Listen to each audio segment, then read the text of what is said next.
Hello guys, welcome back to my channel. So for today's video, i-review naman natin tong panghasa na binili natin sa Shopee, no? So eto, sabi ko nga nung sa mga past videos, binili ko tong mga to kasi balak kong ayusin ulit tong folding knife ko. Nakita nyo naman sa mga past videos ko, sobrang dumi talaga ng folding knife ko. At ngayon, bala ko naman patalisin kasi medyo mapurol na rin to eh. So, ngayon, bumili ako nitong panghasa sa Shopee. Ang build quality nito, syempre, mura lang eh. So, hindi tayo nag-expect na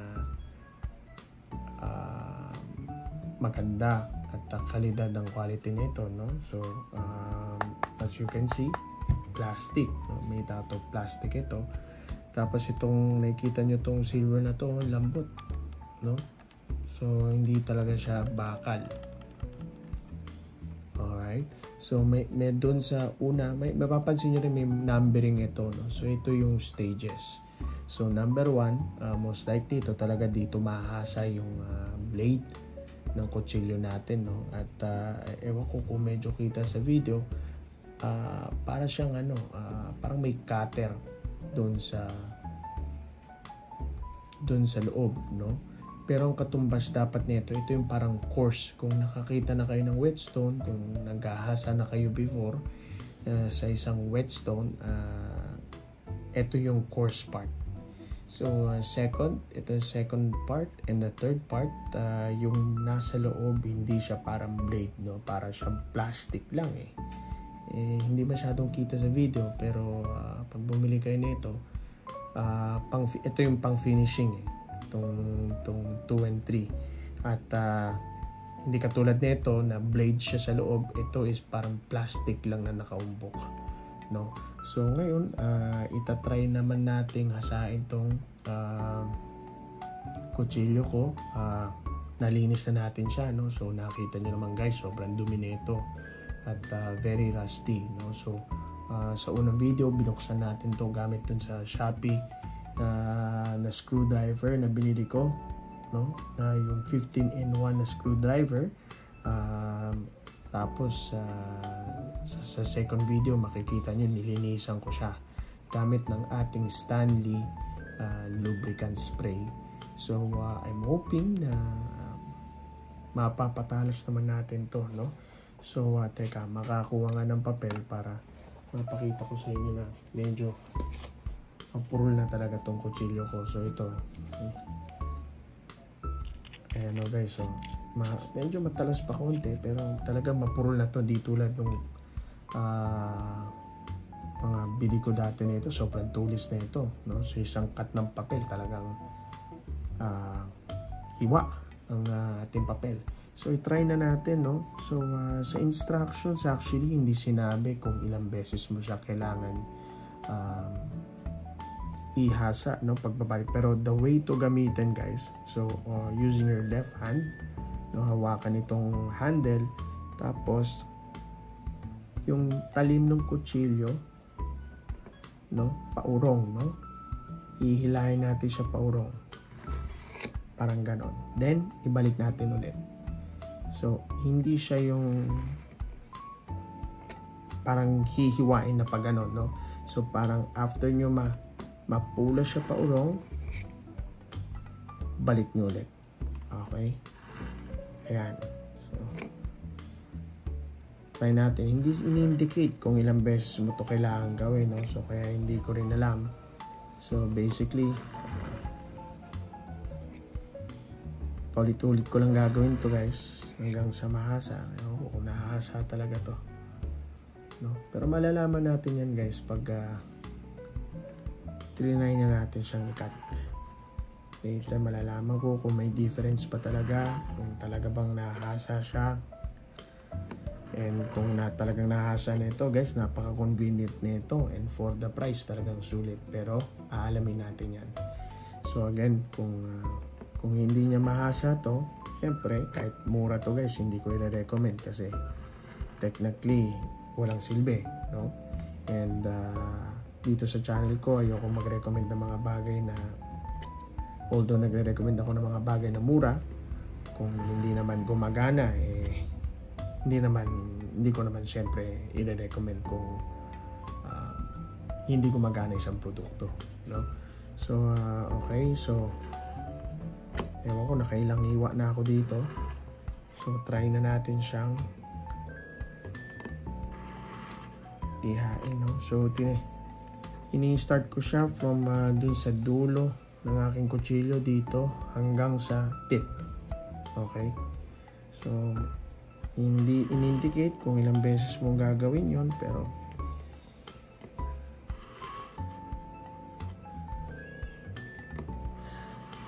tingnan natin, no?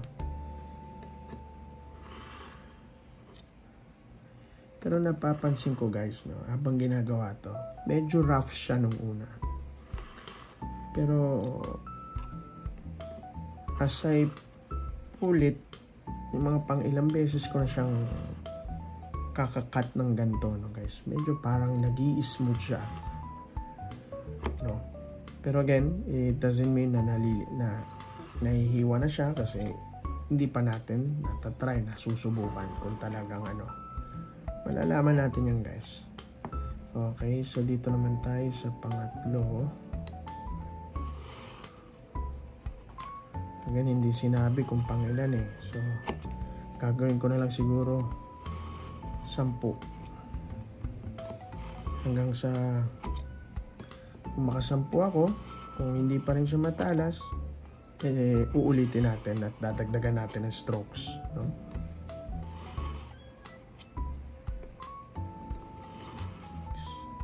I lost count guys. 7, 8, 9,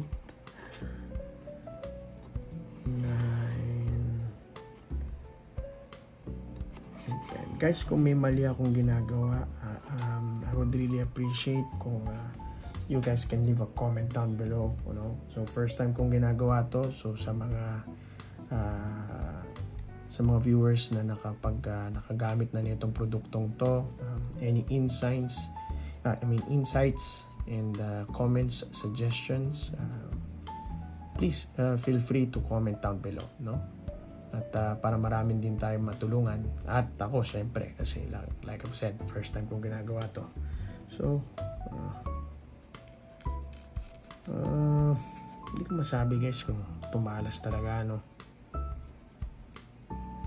Siguro mas maganda kung sa papel natin gawin. Wait lang, makakuha nga ng papel.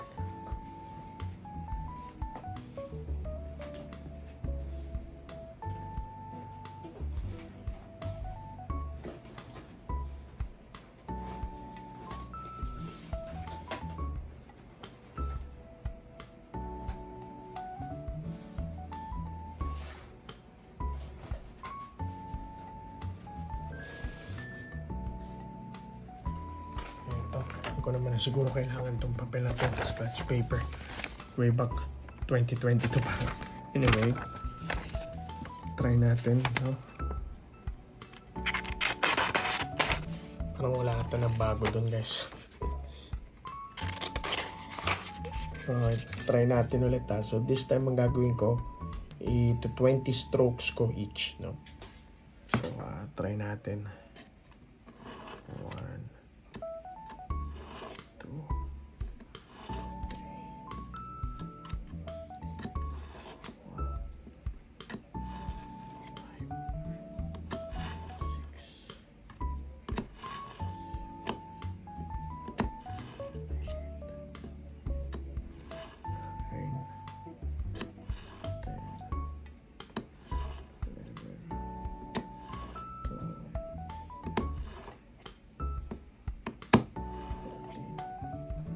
ito walang nangyari guys. I don't think i-recommend ko to.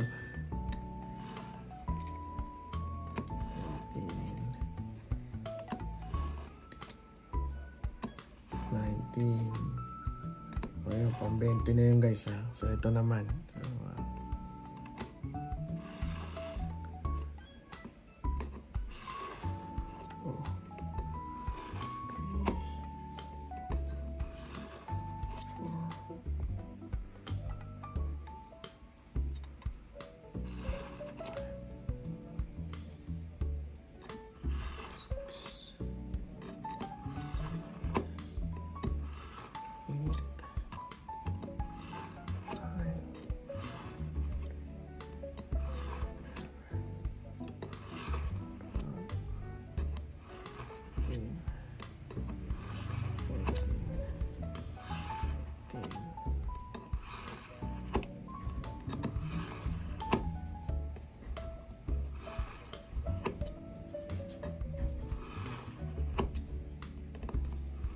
Siguro kung hindi ito mahasa, ang itatry ko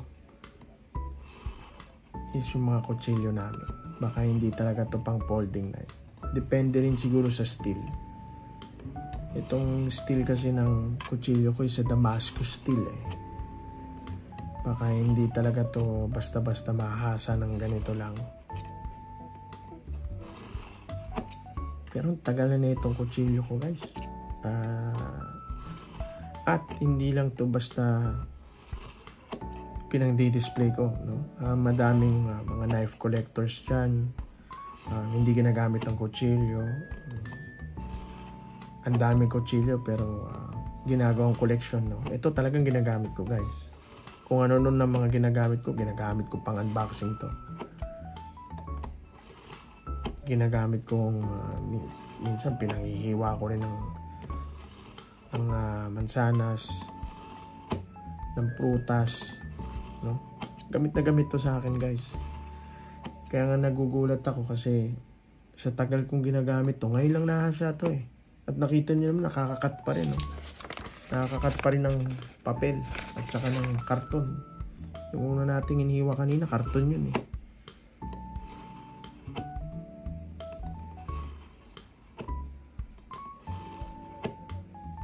Okay. Focus na. Sige, try na natin to guys ha. Try na natin. Tingnan natin kung may nagbago.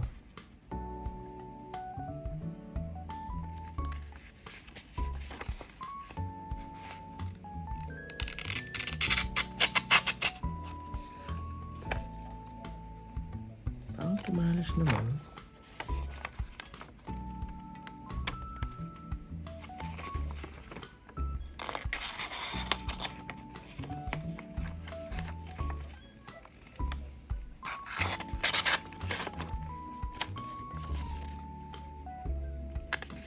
Pero hindi ganito kasi yung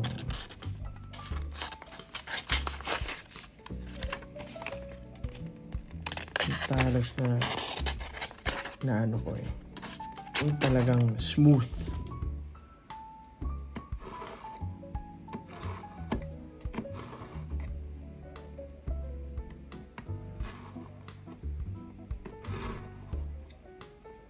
Last na to guys. Kung hindi pa rin to ano.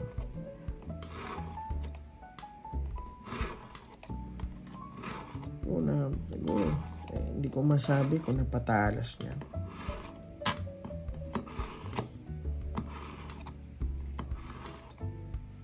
Again guys, kung may mali sa ginagawa ko, especially dun sa mga nakagamit na tool na to, please let me know sa comment section. Please feel free, no? Like I've said, ang purpose naman nito is makatulong. So hindi lang ako ang humingi ng tulong, maraming tao, no? Especially those na nagbabalak na bumili nito. Pero the moment ini-stroke ko, parang nag-aano naman siya, tumutulis naman siya.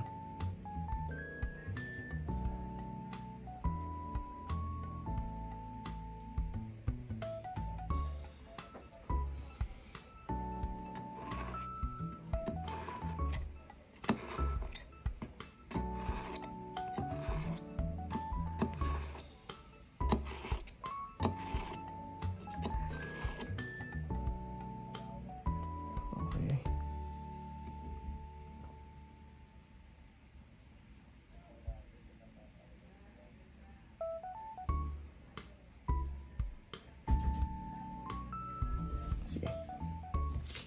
Diba, baka hanggang ganito lang talagang talos nito.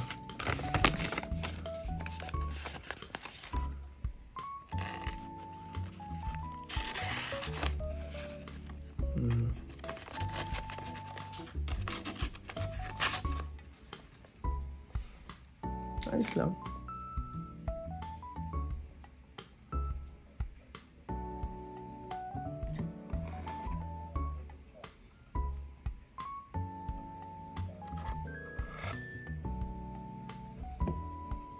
Tingnan natin pa ganito.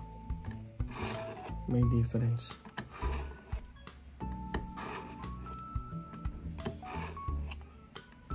Mamaya sa side lang ang inahasa nun eh, no?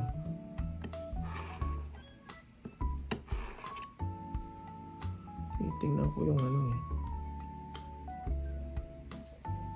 Yung blade mismo eh.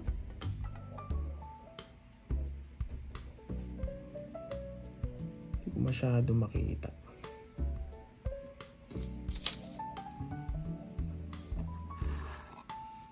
Binaligtad ko lang siya guys ah. I don't know if it's gonna make a difference. Like I've said, first time eh. Pero gusto kong ipakita sa inyo kung paano siya ginagamit. So for those na nakabili na, no? O nagplanong bumili,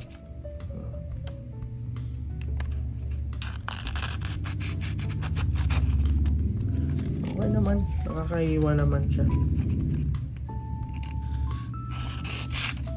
Try nga natin to. Ito yung karton eh.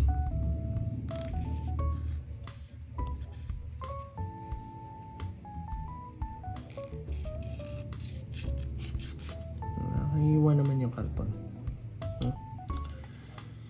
Okay, so verdict. Anong masasabi ko dito sa ating knife sharpener? Mukhang okay naman, to be honest. Like I've said, ang masasabi ko, build quality na ito. Medyo very plasticky. I mean, again, for the price, no? What would you expect? So, napakita ko naman kung paano siya gumagana. I think, kayo guys, nakita nyo. Ano masasabi nyo rin guys, no? Nakita nyo, hinasa natin yung kutsilyo and the base dito sa mga cuts. It's up to you guys to decide if bibili nyo siya o hindi. Pero we did 10 at first, 10 on each level, and then after that I wasn't satisfied with the results, so I increased it to 20 strokes. And maybe I'm doing something wrong, I'm not really sure, but that's how you use this, no? Alright, I think that's it. And if you do like this video, please don't forget to give it a thumbs up, no? Makakatulong talaga to sa, sa algorithm ni YouTube. And if gusto niyo mga ganitong content, pinag-uusapan natin yung mga products na pwede natin mabili sa Shopee or sa kahit saan. Nire-review natin kung effective ba siya, and also I'll be discussing about the cost for you to be able to decide kung if an item is worth it, no? So again, goal ko sa mga videos is may pakita sa inyo yung mga other options na mura, no? Kung saan makakatipid tayo guys. Pero I will not suggest a product kung hindi talaga gumagana, no? Papakita ko kung gumagana o hindi. Everything here will be an honest review of the product, no? Honest feedback, no? So I guess that's it, no? If your support, if you can support this channel, that would be very helpful guys. Cheers.